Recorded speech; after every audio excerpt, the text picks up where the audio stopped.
Parte 2, Capítulo 2, O Tecelão.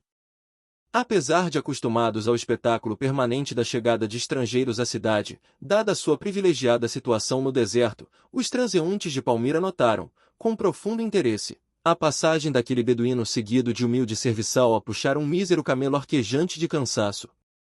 Sem dúvida, reconheceram-lhe o perfil de judeu nos traços característicos do rosto, na energia serena que lhe transparecia do olhar. Saulo, por sua vez, transitava com ar indiferente, como se convivesse naquele cenário, de há muito tempo. Ciente de que o irmão do antigo mestre era ali negociante dos mais conhecidos e abastados, não teve dificuldade em obter informações de um compatrício, que lhe indicou a residência. Acomodando-se numa estalagem comum para refazer-se das fadigas da viagem, consultou a bolsa para regular o seu programa. O dinheiro esgotava-se, mal chegaria para remunerar o companheiro dedicado que lhe fora amigo fiel em toda a penosa viagem. Depois de informado do quantum a pagar, verificando a insuficiência dos recursos, falou-lhe com humildade. Judá, de momento não tenho bastante para compensar melhor o serviço que me prestaste. Entretanto, dou-te metade da importância e mais o camelo em pagamento do restante. O próprio servo comoveu-se com um tom humilde da proposta. Não precisa tanto, senhor, respondeu confuso, o valor do animal basta e sobra. Desse modo, não ficará desprevenido. Contento-me com algumas moedas, apenas o necessário para custear a volta. Saulo teve para ele um olhar de reconhecimento e, alegando a impossibilidade de o reter por mais tempo, despediu-o com expressões de conforto e votos de feliz regresso a Damasco. Depois, recolhendo-se ao quarto pobre que tomara, entrou a meditar, acuradamente, nos últimos acontecimentos da sua vida. Estava só, sem parentes, sem amigos, sem dinheiro.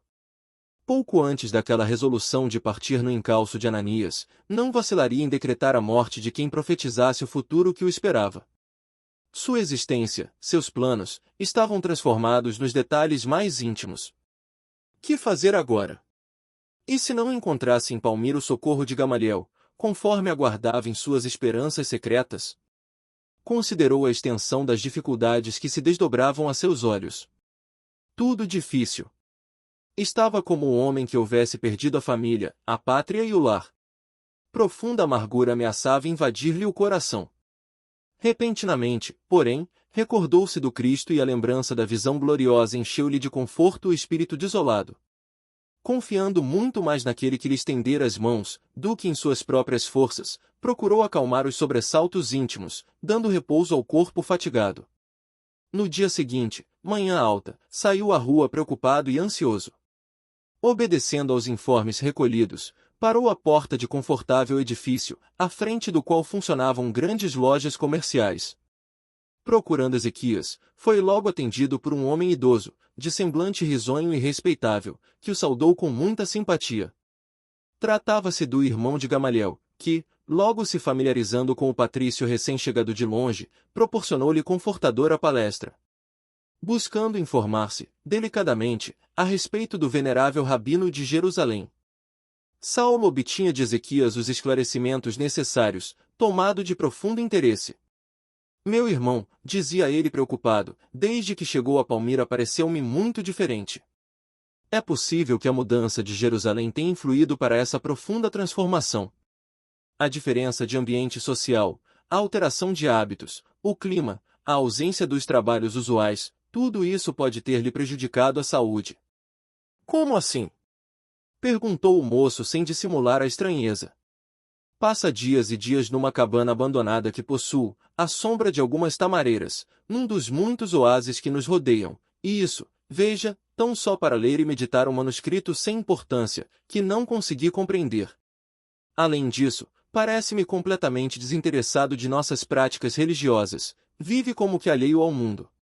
Fala em visões do céu, refere-se constantemente a um carpinteiro que se transformou em Messias do povo e alimentava-se de coisas imaginárias, de sonhos irreais.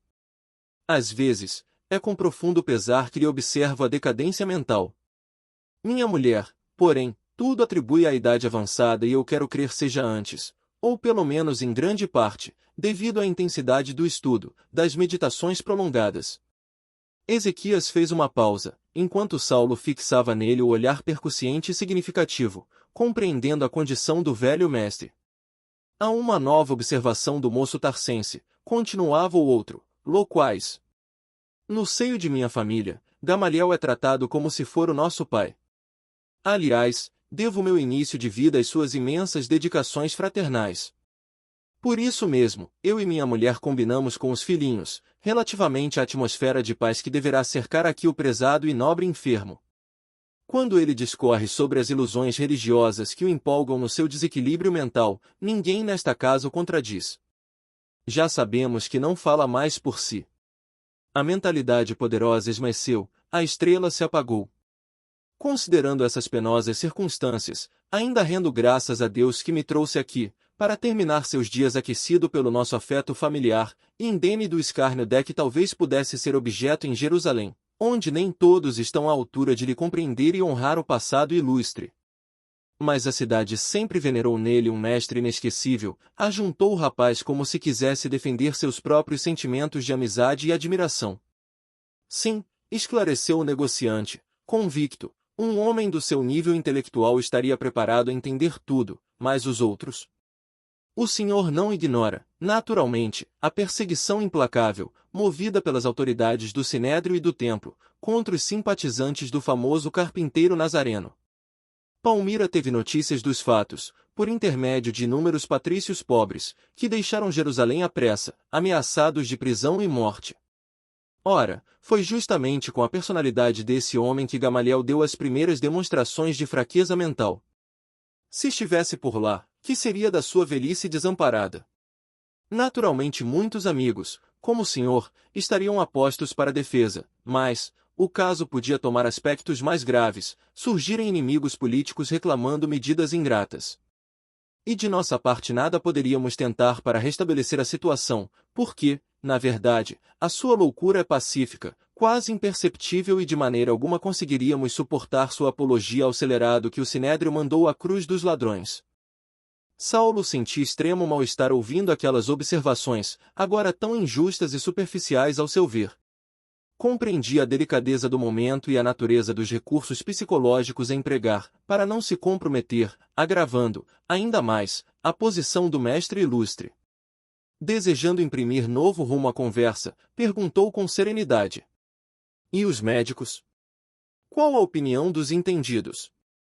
No último exame a que se submeteu, por insistência nossa, descobriram que o estimado doente, além de perturbado, padece de singular astenia orgânica, que lhe vai consumindo as últimas forças vitais.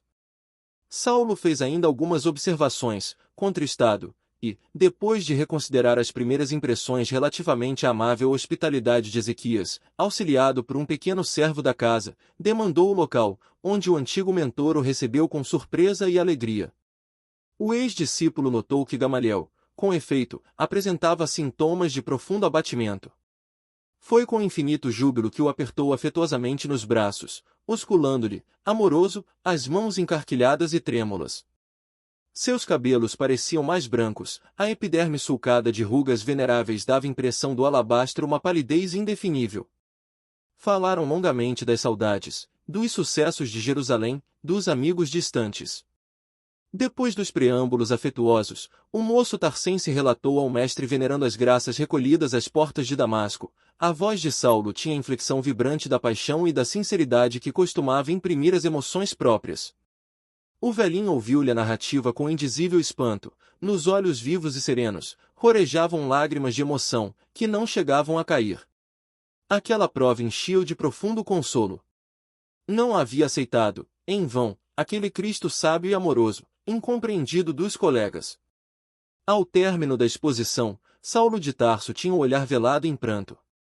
O bondoso ancião abraçou-o comovidamente, atraindo-o ao coração.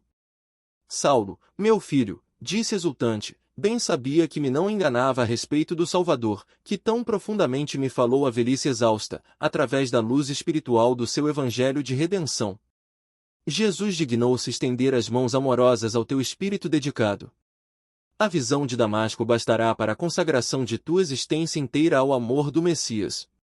É verdade que muito trabalhaste pela lei de Moisés, sem hesitar na adoção de medidas extremas, na sua defesa.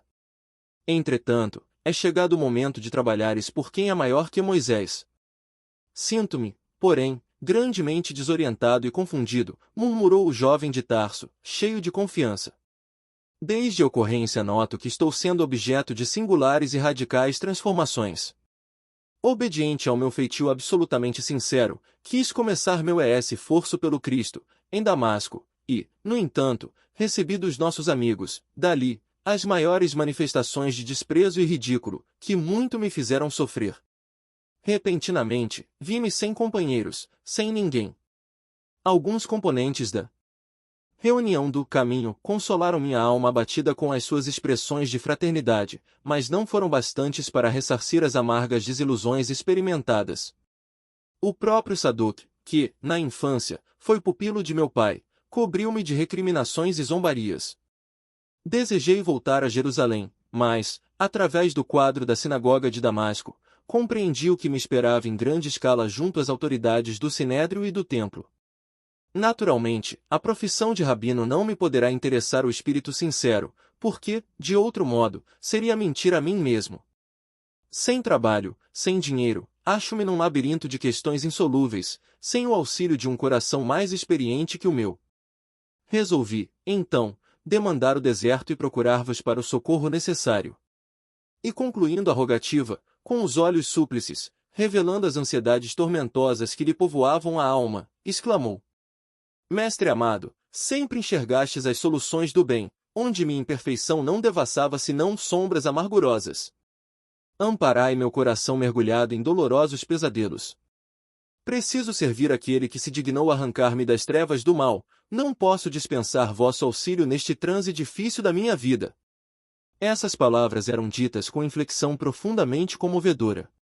Olhos firmes, embora iluminados de intensa ternura, o generoso velhinho acariciou-lhe as mãos e começou a falar comovidamente.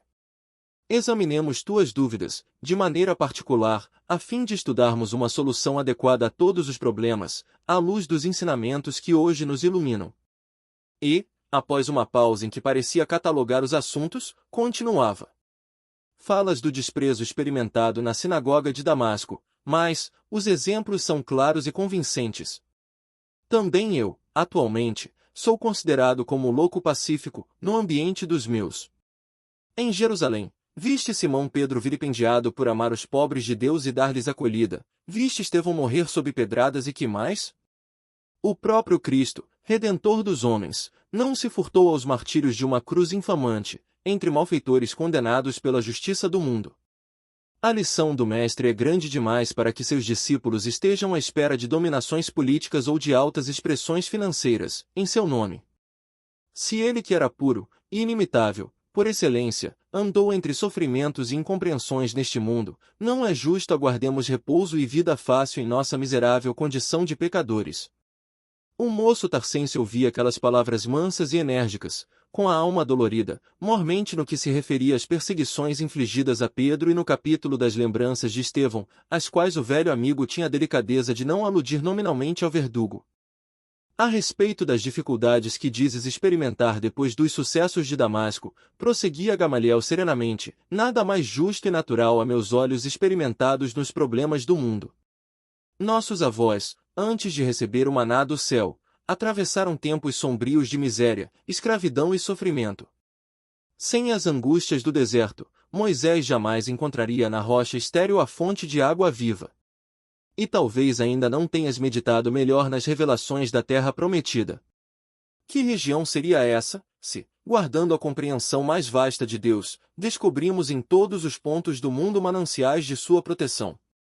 Há tamareiras, frondosas e amigas, medrando nos areais ardentes.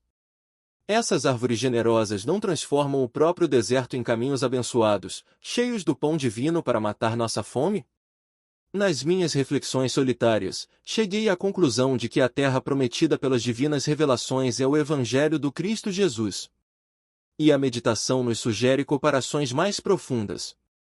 Quando nossos ascendentes mais corajosos trabalhavam por conquistar a região privilegiada, numerosas pessoas tentavam desanimar os mais pertinazes, asseverando que o terreno era inóspito, que os ares eram insalubres e portadores de febres mortais, que os habitantes eram intratáveis, devoradores de carne humana. Mas Josué e Caleb, num esforço heróico, penetraram a terra desconhecida, venceram os primeiros obstáculos e voltaram dizendo que dentro da região manavam leite e mel. Não temos aí um símbolo perfeito? A revelação divina deve referir-se a uma região bendita, cujo clima espiritual seja feito de paz e luz. Adaptarmos-nos ao Evangelho é descobrir outro país, cuja grandeza se perde no infinito da alma. A nosso lado permanecem aqueles que tudo fazem por nos desanimar na empresa conquistada. Acusa-me a lição do Cristo de criminosa e revolucionária, enxergam no seu exemplo intuitos de desorganização e de morte, qualificam um apóstolo, como Simão Pedro, de pescador presunçoso e ignorante. Mas pensando naquela estupenda serenidade com que Estevão entregou a alma a Deus, vi nele a figura do companheiro corajoso e digno, que voltava das lições do caminho para nos afirmar que na terra do Evangelho há fontes do leite da sabedoria e do mel do amor divino. É preciso, pois, marchar sem repouso e sem contar os obstáculos da viagem. Procuremos a mansão infinita que nos seduz o coração.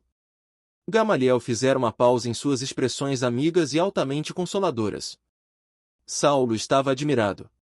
Aquelas comparações tão simples, aquelas deduções preciosas do estudo da antiga lei, com relação a Jesus, deixavam-no perplexo. A sabedoria do ancião renovava-lhe as forças. Alegas tu estranheza, continuou o venerando amigo, enquanto o jovem o fixava com interesse crescente, com a mudança de profissão e a falta de dinheiro para as necessidades mais imediatas.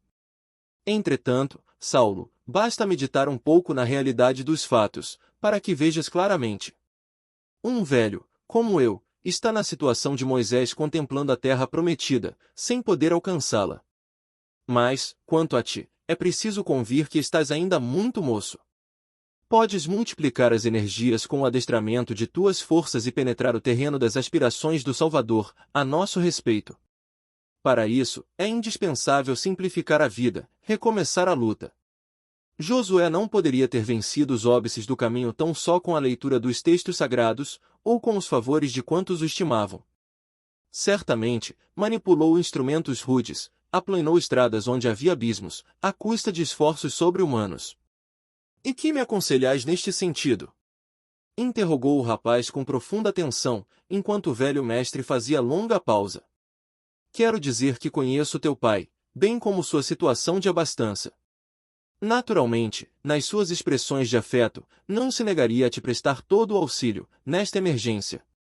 Mas teu pai é humano e pode ser chamado amanhã à vida espiritual. Seu amparo, portanto, seria valioso, mas não deixaria de ser precário, se não cooperasses com teu esforço próprio na solução dos teus problemas. E vives uma fase em que todo trabalho enérgico se faz indispensável. Examinada a questão de família, vejamos tua condição profissional.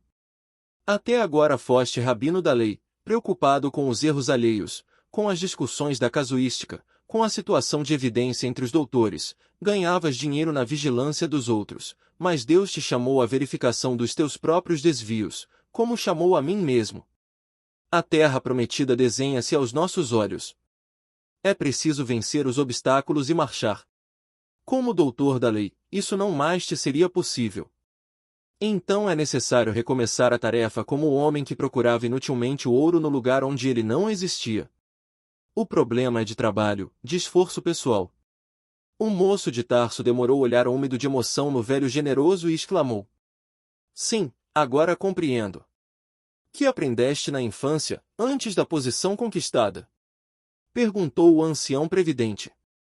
Consoante os costumes da nossa raça, meu pai mandou-me aprender o ofício de tecelão, como sabeis.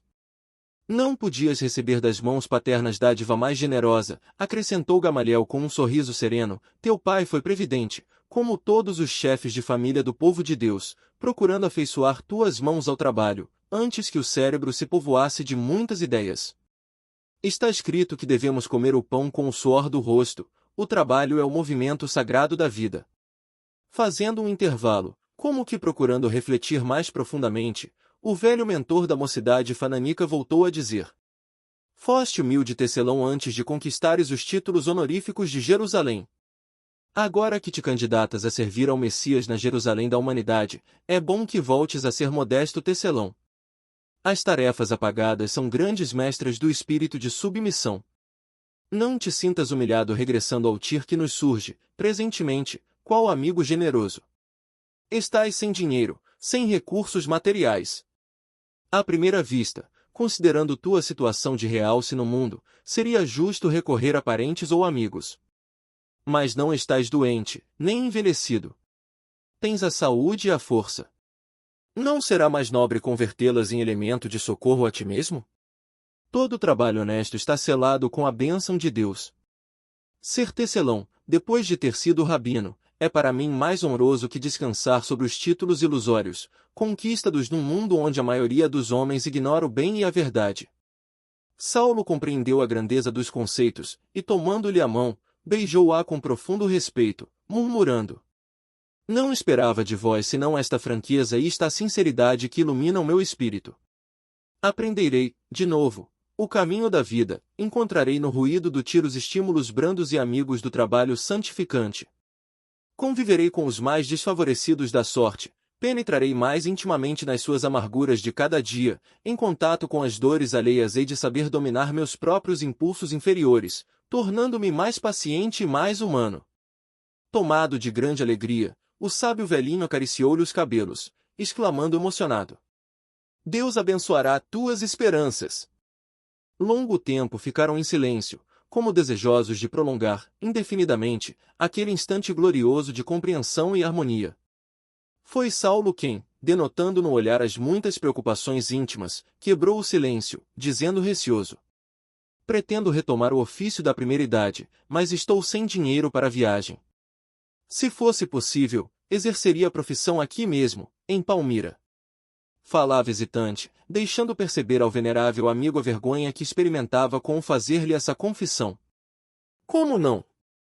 Obtemperou Gamaliel solícito. Considero que as dificuldades da volta não seriam pequenas. Entretanto, não incluo nos obstáculos os problemas do dinheiro, porque, de qualquer forma, poderíamos obtê-lo para as despesas mais urgentes. Refiro-me simplesmente aos perigos da situação que passou. Acho justo que regresses a Jerusalém ou a Tarso, plenamente integrado nos teus novos deveres. Toda planta é frágil quando começa a crescer. As tricas do farisaísmo, a falsa ciência dos doutores, as vaidades familiares poderiam abafar a semente gloriosa que Jesus te lançou no coração ardente. O rebento mais promissor não se desenvolverá se o cobrirmos de detritos e lama. É bom que voltes ao berço, aos nossos companheiros e à família, como árvore frondejante, honrando a dedicação do divino cultivador. Mas que fazer? Tornou Saulo preocupado. O antigo mestre refletiu um instante e esclareceu. Sabes que as zonas do deserto são grandes mercados dos artigos de couro, o serviço de transporte. Depende inteiramente dos tecelões mais hábeis e dedicados. Assim o compreendendo, meu irmão estabeleceu diversas tendas de trabalho nos oásis mais distantes, para atender às necessidades do seu comércio. Conversarei com Ezequias a teu respeito. Não direi que se trata de um grande chefe de Jerusalém, que pretende exilar-se por algum tempo, não pelo receio de envergonhar teu nome ou tua origem, mas por julgar útil que proves a humildade e a solidão no teu novo caminho. As considerações convencionais poderiam perturbar-te, agora que necessitas exterminar o homem velho a golpes de sacrifício e disciplina. Compreendo e obedeço em meu próprio benefício, murmurou Saulo com atenção. Aliás, Jesus exemplificou tudo isso, permanecendo em nosso meio, sem que o percebêssemos. O moço tarsense pôs-se a meditar na elevação dos alvitres recebidos. Iniciaria uma existência nova. Tomaria o tir com humildade. Alegrava-se, ao recordar que o mestre não desdenhara, por sua vez, o banco de carpinteiro. O deserto lhe proporcionaria consolação, trabalho, silêncio. Ganharia não mais o dinheiro fácil da admiração indevida, mas os recursos necessários à existência, com um subido valor dos obstáculos vencidos. Gamaliel tinha razão. Não era lícito rogar o favor dos homens quando Deus lhe havia feito o maior de todos os favores, iluminando-lhe a consciência para sempre.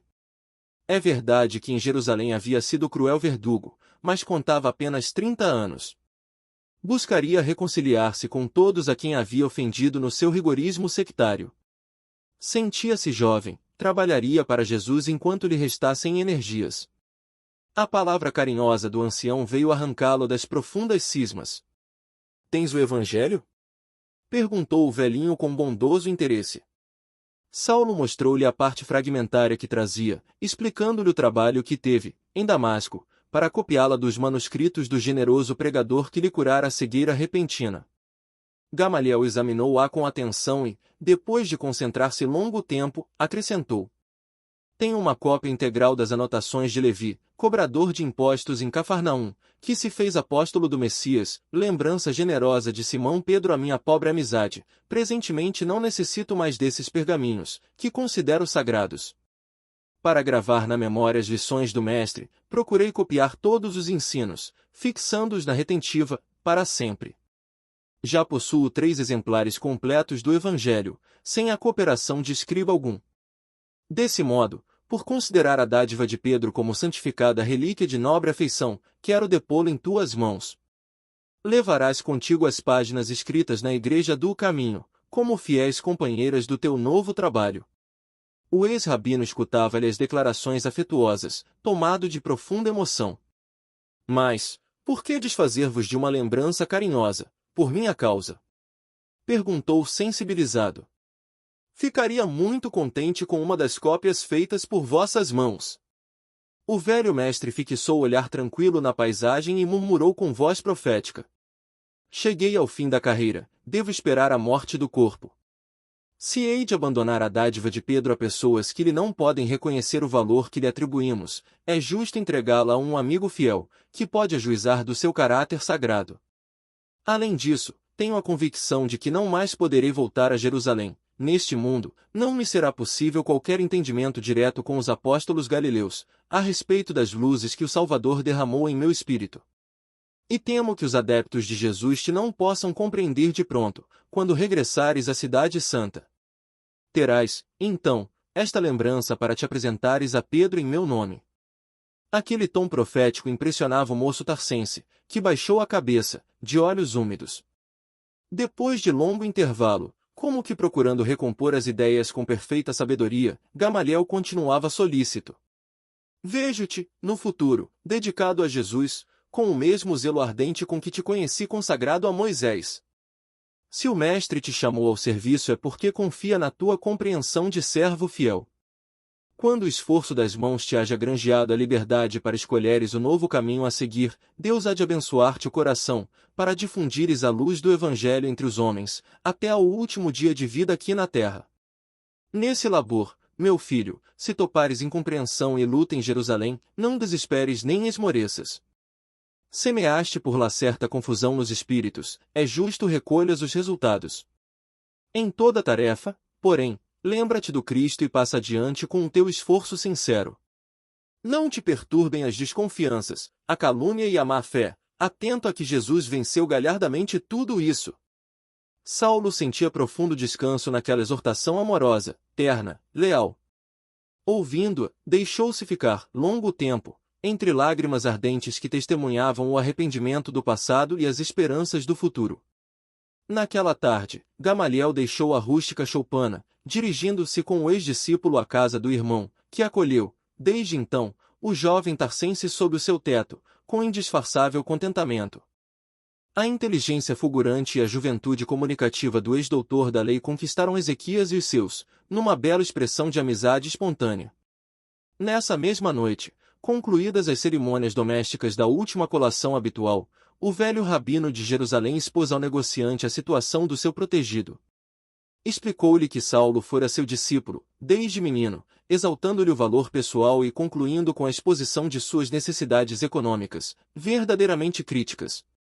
E diante do próprio interessado, que acentuava sua admiração por aquele velhinho sábio e generoso, esclareceu que ele tencionava trabalhar como tecelão nas tendas do deserto, rogando a Ezequias auxiliasse, com sua bondade, tão nobres aspirações de trabalho e esforço próprios.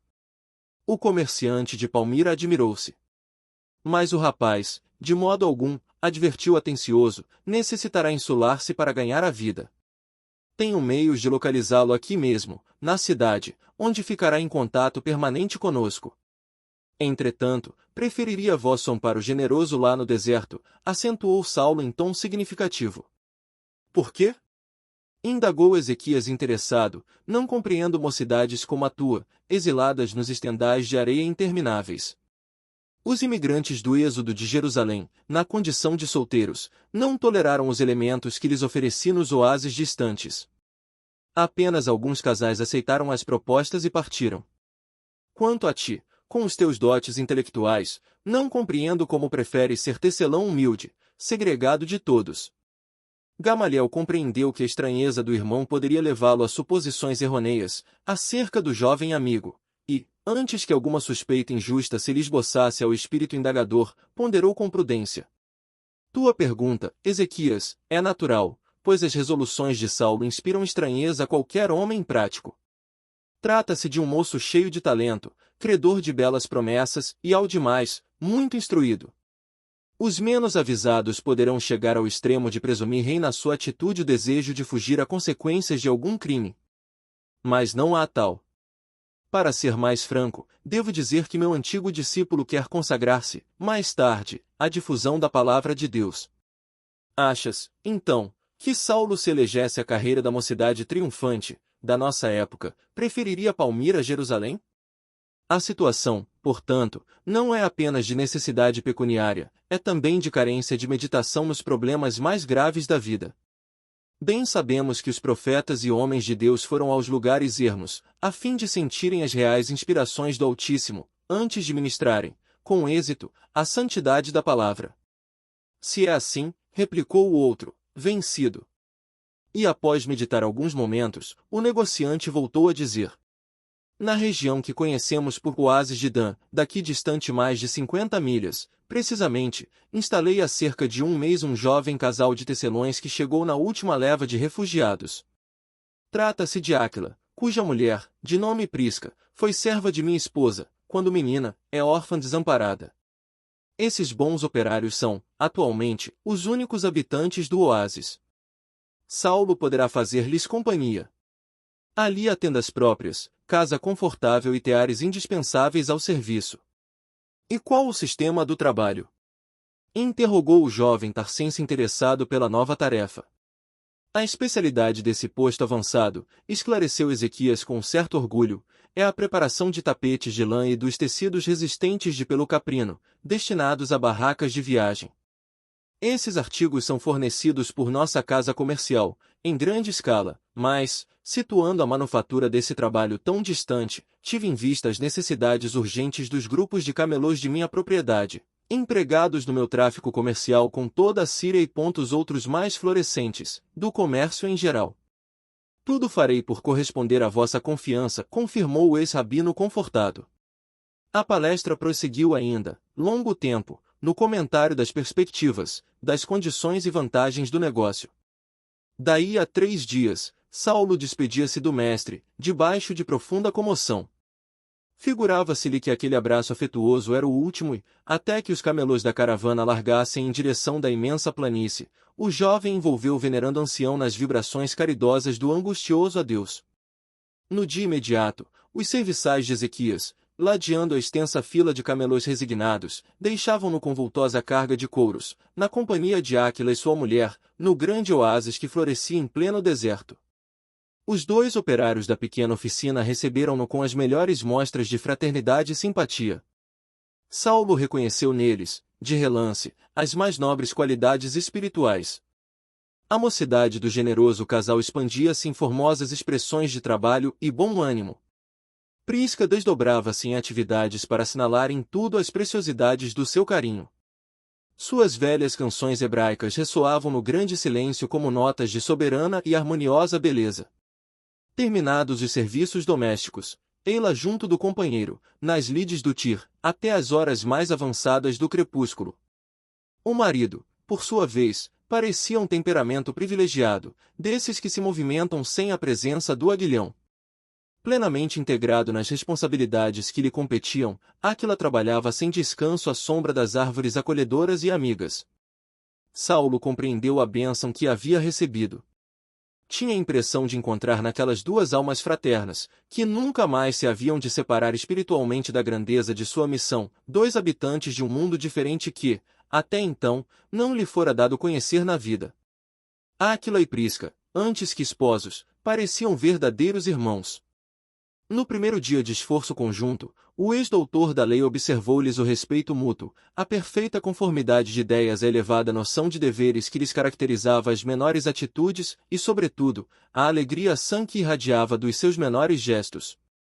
Seus costumes puros e generosos encantavam-lhe a alma desiludida das hipocrisias humanas. As refeições eram simples, cada objeto tinha o seu aproveitamento e lugar adequado, e as palavras, quando saíam do círculo da alegria comum, jamais incidiam em maledicência ou frivolidade. O primeiro dia correu com agradabilíssimas surpresas para o ex-rabino, sequioso de paz e solidão para os seus novos estudos e meditações. O companheiro de trabalho desfazia-se em gentilezas para atender-lhe as pequeninas dificuldades no mister que a longo tempo deixará de praticar. Áquila estranhou, naturalmente, as mãos delicadas, as maneiras diferentes, em nada semelhantes às de um tecelão comum, mas, com a nobreza que o caracterizava, nada perguntou relativamente aos motivos do seu insulamento. Naquela mesma tarde, cessada a tarefa, o casal acomodou-se ao pé de frondosa palmeira, não sem lançar ao novo companheiro olhares indagadores, que traduziam indisfarçável inquietude. Silenciosos, desenrolaram os velhos pergaminhos e começaram a ler com muita atenção. Saulo percebeu aquela atitude receosa e aproximou-se. De fato, disse carinhoso, a tarde no deserto convida à meditação. O lençol infinito de areia parece um oceano parado, a aragem branda representa a mensagem das cidades distantes.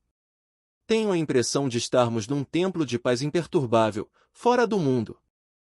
Áquila admirou-se daquelas imagens evocativas e experimentou maior simpatia por aquele rapaz anônimo, segregado talvez dos afetos mais caros, a contemplar a planície sem fim, com imensa tristeza.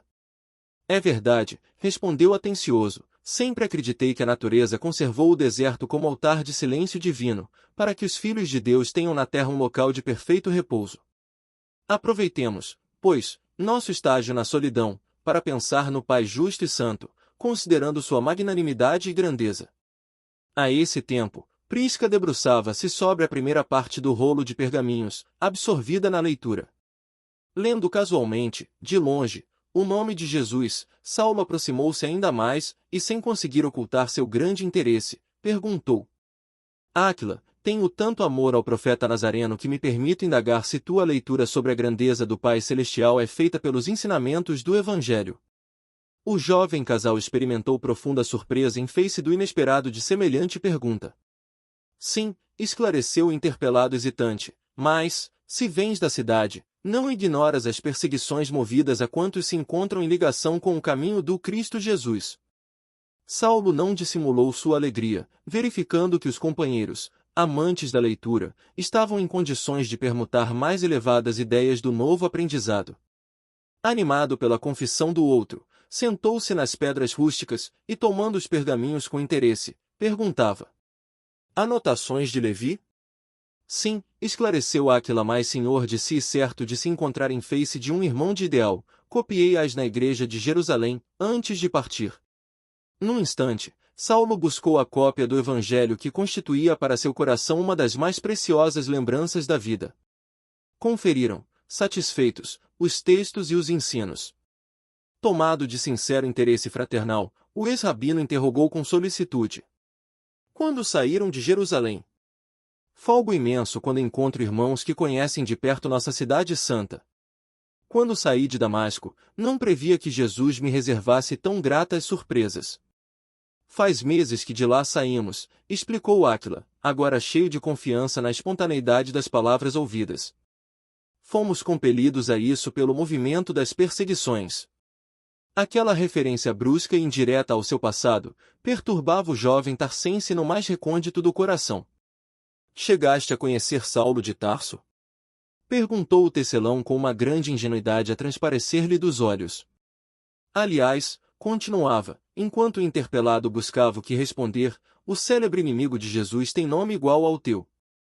O ex-rabino considerou que seria melhor seguir à risca o conselho de Gamaliel. Era preferível ocultar-se, experimentar a reprovação justa do seu passado condenável, humilhar-se ante o juízo dos outros, por mais implacáveis que fossem, até que os irmãos do caminho lhe comprovassem plenamente a fidelidade do testemunho. Conheci-o, replicou vagamente. Pois bem, prosseguia Áquila, iniciando a narração das suas vicissitudes, é bem possível que, pela tua passagem em Damasco e Palmira, não tivesses conhecimento perfeito dos martírios que o famoso doutor da lei nos impôs, muitas vezes, arbitrariamente.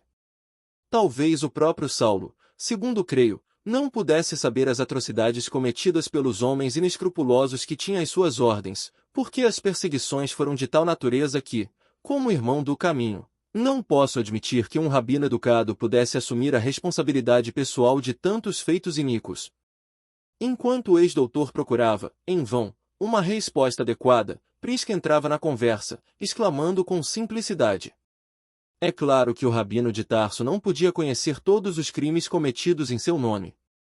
O próprio Simão Pedro, na véspera de partirmos, ocultamente, à noite, nos afirmou que ninguém devia odiá-lo, porque, não obstante o papel que representou na morte de Estevão, era impossível fosse o mandante de tantas medidas odiosas e perversas. Saulo compreendia, agora que ouvia os mais humildes, a extensão da campanha criminosa que desencadeara, dando ensanchas a tantos abusos de subalternos e apaniguados. Mas, perguntou admirado, sofreste tanto assim? Foste condenado a alguma pena? Não foram poucos os que sofreram vexames iguais aos que experimentei, murmurou Áquila explicando-se, dado o condenável procedimento de uns tantos energúmenos fanáticos, escolhidos como auxiliares prestimosos do movimento. Como assim? Inquiriu Saulo sumamente interessado. Dar-te-ei um exemplo. Imagina que um patrício de nome Jochal, várias vezes interpelou meu pai relativamente à possibilidade da compra de uma padaria em Jerusalém. Eu cuidava de minha tenda, meu velho genitor, de seus serviços.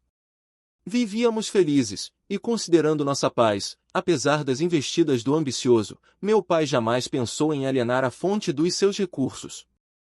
Jochaí. Entretanto, logo no início das perseguições, logrou posição de realce. Em tais feitos, os caracteres mesquinhos sempre levam a palma. Bastou-lhe dessem um pouco de autoridade e o invejoso logo expandiu seus criminosos desejos.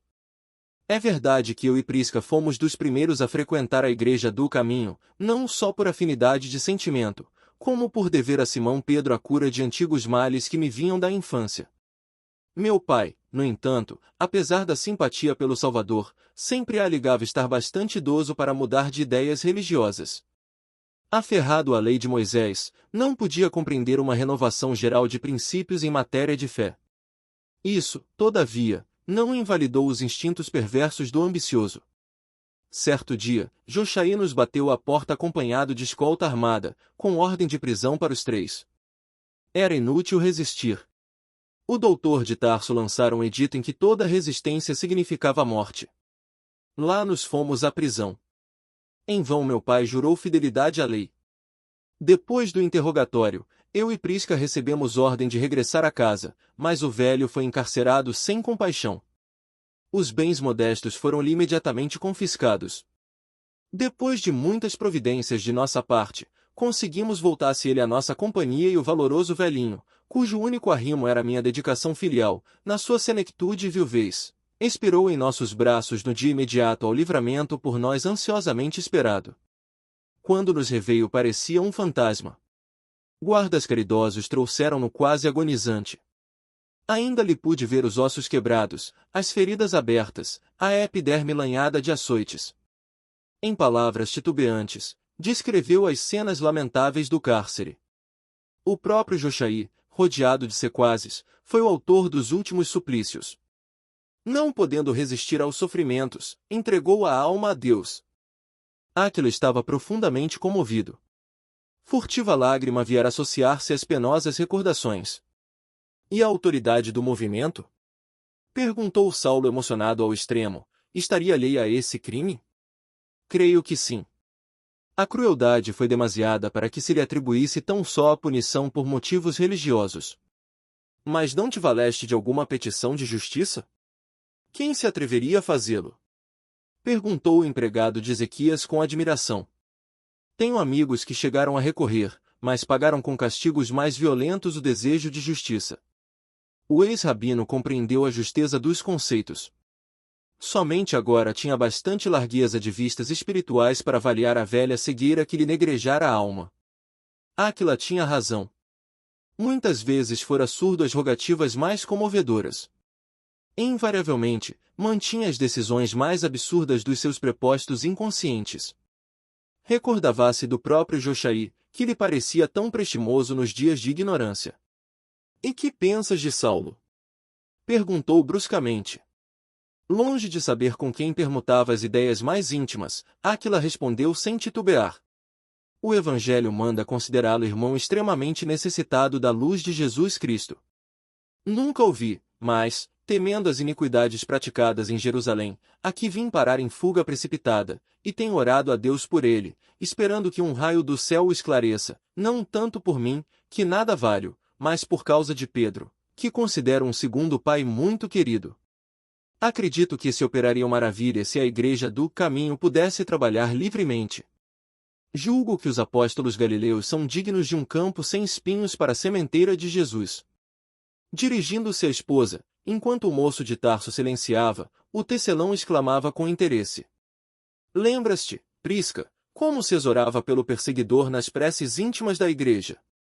Muitas vezes, para esclarecer nosso espírito fraco no perdão, Pedro nos ensinava a considerar o implacável rabino como a um irmão que as violências obscureciam.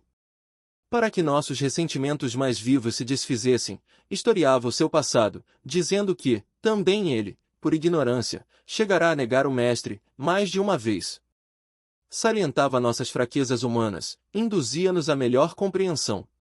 Certo dia chegou a declarar que toda a perseguição de Saulo era útil, porque nos levava a pensar em nossas próprias misérias, a fim de estarmos vigilantes nas responsabilidades com Jesus. O ex-discípulo de Gamaliel tinha os olhos úmidos. Sem dúvida, o famoso pescador de Cafarnaum é um dos grandes irmãos dos infelizes, murmurou convictamente. A palestra desviou-se para outros comentários, depois da intervenção de Prisca nas derradeiras notas do assunto, revelando conhecer muitas mulheres de Jerusalém, que, tendo marido e filhos encarcerados, pediam sinceramente a Jesus pela iluminação do célebre perseguidor do Caminho. Em seguida, falaram do Evangelho. Um manto de estrelas cobriu suas grandiosas esperanças, enquanto Saulo bebia longos haustos a água pura da amizade sincera, naquele novo mundo tão reduzido. Nessas palestras carinhosas e fraternais, os dias se foram passando rápidos. De quando em quando, chegavam de Palmira reforços de abastecimentos e outros recursos. Os 3 habitantes do oásis silencioso entrelaçavam aspirações e pensamentos em torno do Evangelho de Jesus, o único livro de suas meditações naquelas paragens tão remotas. O ex-rabino modificara o próprio aspecto, ao contato direto das forças agressivas da natureza. A epiderme queimada pelo sol dava a impressão de um homem acostumado à inclemência do deserto. A barba crescida transformará-lhe o semblante. As mãos afeitas ao trato dos livros tornaram-se calosas e rudes. Entretanto, a solidão, as disciplinas austeras, o tiro laborioso, lhe haviam enriquecido a alma de luz e serenidade. Os olhos calmos e profundos atestavam os novos valores do espírito. Entenderá, finalmente, aquela paz desconhecida que Jesus desejara aos discípulos, sabia, agora, interpretar a dedicação de Pedro, a tranquilidade de Estevão no instante da morte ignominiosa, o fervor de Abigail, as virtudes morais dos frequentadores do caminho, que perseguiram em Jerusalém. A autoeducação, na ausência dos recursos da época, ensinara-lhe a alma ansiosa o segredo sublime de se entregar ao Cristo, para repousar em seus braços misericordiosos e invisíveis. Desde que se consagrara ao Mestre, de alma e coração, os remorsos, as dores, as dificuldades como que se afastaram do seu espírito. Recebia todo o trabalho como um bem, toda a necessidade como elemento de ensino. Sem esforço, afeiçoou-se a Áquila e sua mulher, como se houvessem nascido juntos. Certa vez, o companheiro adoeceu e esteve à morte, prostrado por violenta febre. A situação dolorosa, a multiplicação das tempestades de areia, abateram igualmente o ânimo de Prisca, que se recolheu ao leito com poucas esperanças de vida. Saulo, porém, mostrou-se de uma coragem e desvelo inauditos. Tomado de sincera confiança em Deus, esperou a restauração da calma e da alegria. Jubiloso, viu o regresso de Áquila ao tiro e a volta da companheira aos labores domésticos, cheios de novas expressões de paz e confiança. Quando mais de um ano havia corrido sobre aquela soledade, uma caravana vinda de Palmira trazia-lhe um bilhete lacônico. O negociante comunicava-lhe a morte súbita do irmão, aliás de há muito esperada. A partida de Gamaliel para os reinos da morte não deixou de ser uma dolorosa surpresa. O velho mestre, depois do pai, foi o maior amigo que encontrou na vida. Meditou seus últimos conselhos, ponderou-lhe a profunda sabedoria. Ao seu influxo, conseguirá a paz desejada para ajustar-se à situação espiritual necessária, de maneira a reorganizar a existência. Nesse dia, pensamentos de profunda saudade martirizaram-lhe a alma sensível. À tarde, após a refeição e na hora das meditações costumeiras, o ex-rabino contemplou o casal com ternura maior a transparecer dos olhos francos. Cada qual se engolfava na meditação do Evangelho Divino, quando o moço tarcense falou com certa timidez, em desacordo com seus gestos resolutos. Áquila, muita vez, na solidão do nosso trabalho, tenho pensado na enormidade do mal que te causou o doutor de Tarso. Que farias se um dia te visses repentinamente em face do verdugo? Procuraria estimar nele um irmão. E tu, Prisca? Perguntou a mulher que o fixava curiosa. Seria ótima ocasião para testemunhar o amor que Jesus exemplificou em suas lições divinas. O ex-doutor da lei recobrou a serenidade, alteando a voz, exclamou convictamente. Sempre considerei que um homem, chamado a administrar, responde por todos os erros de seus prepostos, no que toca ao plano geral dos serviços. Portanto, no meu modo de pensar, não culparei tanto a Jochaí que se arvorou em criminoso vulgar, abusando de uma prerrogativa que lhe foi conferida para execução de tantas vinganças torpes. A quem imputarias, então, o assassínio de meu pai? Perguntou Áquila impressionado, enquanto o amigo fazia ligeira pausa. Julgo que Saulo de Tarso deveria responder pelo processo. É verdade que ele não autorizou o feito cruel, mas tornou-se culpado pela indiferença pessoal, quanto aos detalhes da tarefa que competia ao seu tirocínio. Os cônjuges entraram a meditar no motivo de tais perguntas, enquanto o moço se calava, retraído. Por fim, com voz humilde e comovedora, recomeçou a falar. Meus amigos, sob a inspiração do Senhor, é justo confessarmos-nos uns aos outros. Minhas mãos calejadas no trabalho, meu esforço por bem aprender as virtudes da fé, que ambos têm exemplificado a meus olhos, devem ser um atestado da minha renovação espiritual. Sou o Saulo de Tarso, o sanhoso perseguidor, transformado em servo penitente. Se muito errei, hoje muito necessito. Na sua misericórdia, Jesus rasgou a túnica miserável das minhas ilusões. Os sofrimentos regeneradores chegaram-me ao coração, lavando-o com lágrimas dolorosas. Perdi tudo o que significava honrarias e valores do mundo, por tomar a cruz salvadora e seguir o Mestre na trilha da redenção espiritual. É verdade que ainda não pude abraçar-me ao madeiro das lutas construtivas e santificantes, mas persevero no esforço de negar-me a mim mesmo, desprezando o passado de iniquidades para merecer a cruz da minha sese para Deus. Áquila e a mulher contemplavam-no com assombro. Não duvideis da minha palavra, continuou de olhos úmidos. Assumo a responsabilidade dos meus tristes feitos. Perdoem-me, porém, levando em conta a minha ignorância criminosa. O tecelão e a esposa compreenderam que as lágrimas lhe sufocavam a voz. Como que tolhido por singular emoção, Saulo começou a chorar convulsivamente. Áquila aproximou-se e abraçou. Aquela atitude carinhosa parecia agravar a contrição penosa, porque o pranto jorrou mais abundante. Recordou o momento em que encontrara a afetividade sincera de Ananias, e, sentindo-se ali, nos braços de um irmão, deixou que as lágrimas lhe lavassem plenamente o coração. Sentia a necessidade de expandir sentimentos afetuosos. A velha vida de Jerusalém era convencionalismo e secura. Como doutor destacado, tivera muitos admiradores, mas em nenhum chegará a sentir afinidades fraternas. Naquele recanto do deserto, porém, o quadro era outro. Tinha à frente um homem digno e honesto, companheiro dedicado e trabalhador, antiga vítima das suas perseguições inflexíveis e cruéis. Quantos, como Áquila e sua mulher, não estariam dispersos no mundo, comendo o pão amargo do exílio por sua causa? Os grandes sentimentos nunca povoam a alma de uma só vez, em sua beleza integral. A criatura envenenada no mal é qual recipiente de vinagre, que necessita ser esvaziado pouco a pouco. A visão de Jesus constituía um acontecimento vivo e morredouro, mas, para que pudesse compreender toda a extensão dos seus novos deveres, impunha-se-lhe o caminho estreito das provas ríspidas e amargosas. Vira o Cristo, mas, para ir ter com ele, era indispensável voltar atrás e transpor abismos. As desilusões da sinagoga de Damasco, o reconforto junto dos irmãos humildes sob a direção de Ananias, a falta de recursos financeiros, os conselhos austeros de Gamaliel, o anonimato, a solidão, o abandono dos entes mais caros, o tir pesado sob o sol ardente, a penúria de todo e qualquer conforto material, a meditação diária nas ilusões da vida, tudo isso representará auxílio precioso para sua decisão vitoriosa. O Evangelho funcionara como lâmpada na jornada difícil, para o descobrimento de si mesmo, a fim de ajuizar as necessidades mais prementes.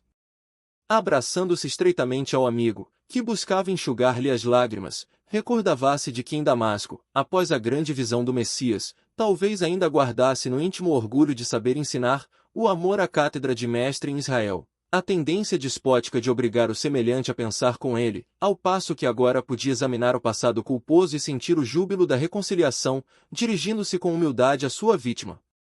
Naquele instante, teve a impressão de que Áquila representava a comunidade de todos os ofendidos por seus desmandos cruéis. Serenidade branda enchia-lhe o coração. Sentia-se mais distanciado do orgulho, do amor próprio, das ideias amargas, dos remorsos terríveis. Cada gota de pranto era um pouco de fel que expungia da alma, renovando-lhe as sensações de tranquilidade e de alívio. Irmão Saulo, disse o tecelão sem ocultar seu júbilo, regozijemo-nos no Senhor, porque, como irmãos, estávamos separados e agora nos encontramos juntos novamente.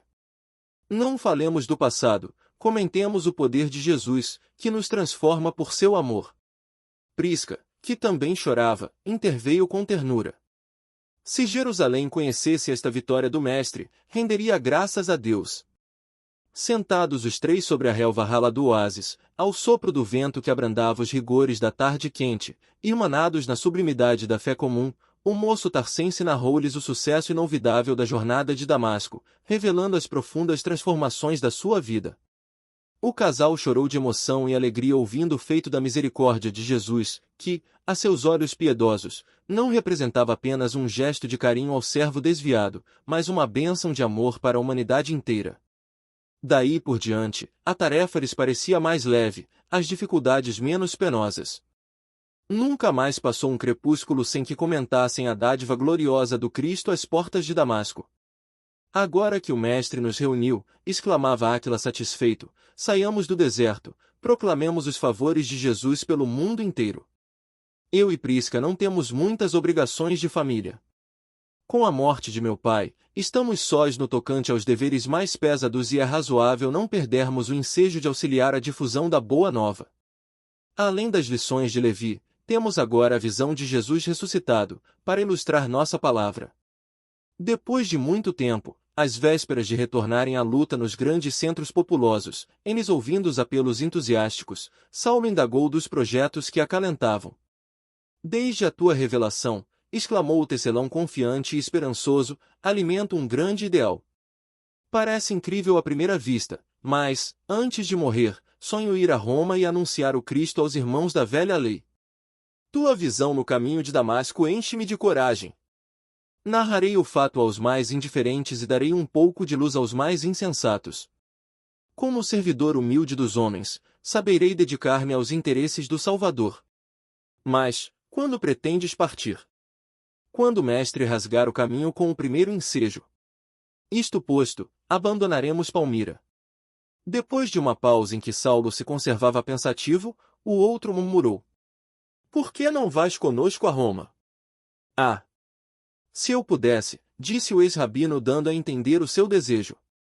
Julgo que Jesus desejará ver-me, antes de tudo, inteiramente reconciliado com quantos ofendi em Jerusalém. Além disso preciso rever meus pais, matando as saudades do coração. Com efeito, depois da passagem da grande caravana que lhes trazia os substitutos, servidos de um camelo, os 3 irmãos do caminho deixaram o oásis em direção a Palmira, onde a família de Gamaliel os acolheu com desvelado carinho. Áquila e a mulher ali ficariam algum tempo ao serviço de Ezequias, até que pudessem realizar o formoso ideal de trabalho na poderosa Roma dos Césares, mas Saulo de Tarso, agora resistente como um beduíno, depois de agradecer a generosidade do benfeitor e despedir-se dos amigos com lágrimas nos olhos, tomou novamente o rumo de Damasco, radicalmente transformado pelas meditações de 3 anos consecutivos, passados no deserto.